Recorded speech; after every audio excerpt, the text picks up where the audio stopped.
Avtoservisin rəhbəri Tural.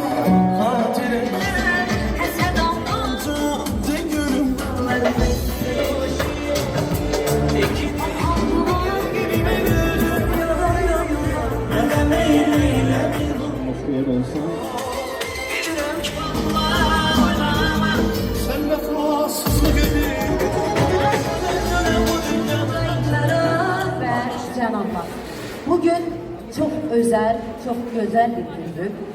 Bugün Magazin Plus dostunun mükafatçıları, öz nominantları, daha doğrusu öz mükafatlarını alacaklar. Çok güzel bir yol düşünürəm, ama bu hafta açılış, büyüsüz hansısa bir tədbiri başlamaq bize olmaz. Yaşayan efsane. Şərəf və şöhrət orderlərinin sahibi, Azərbaycan Dövlət Laureatı mükafatının sahibi, xanəndəmiz, xalq artistimiz Alim Qasımovu sizin alqışlarınızla səhnəyə dəvət etmək istəyirəm. Bizim bu tədbirimizə gəlməklə bizə böyük bir şərəf, böyük bir qürur bəxş edirsiniz. Salamlayıram hər kəsi, xoş gəlmişsiniz. Hər kəsə öz təşəkkürümü bildirirəm.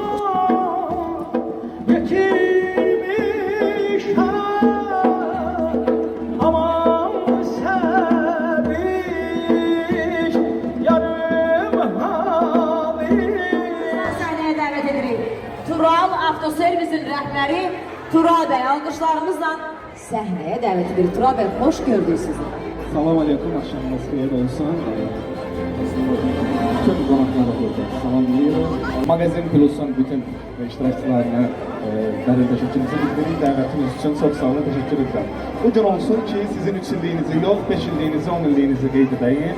Və mən Tural Avtoservisin rəhbəri olarak, Turalist olarak burada əyləşən bütün Magazin Plus'un dostlarını öz servisimizin adından bütün verilən işlərə 50% indirimlə bir ay boyunca bu kampaniyalardan yaralanmağa dəvət edirəm. Təşəkkür edirəm, dəvətiniz üçün minnətdarım, çox sağ olun. Biz sizə təşəkkür edirik, buyurun mükafatı sizə təqdim edək.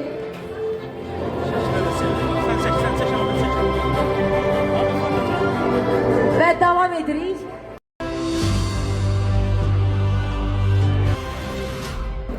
Magazin Plus. Hər birinizi təbrik edirəm. Bütün televiziya işçilərini, ART kanalı çox sevirəm.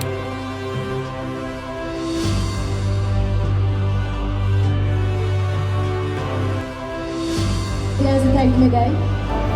Amin. Hər vaxtınız xeyir olsun. Bugün prodüserimlə gəlmişəm. Aloğlu Media Qrupu Sərxan bəylə. Salamlayırım Sərxan bəy, Biz bu xoş gəlmişsiniz. mükafatı hər zaman birlikdə qazanmışıq. Təbrik edirəm sizi. Ahar gözümüzün yaşınmaz. Değildik bu ilgan, iman bozulmaz.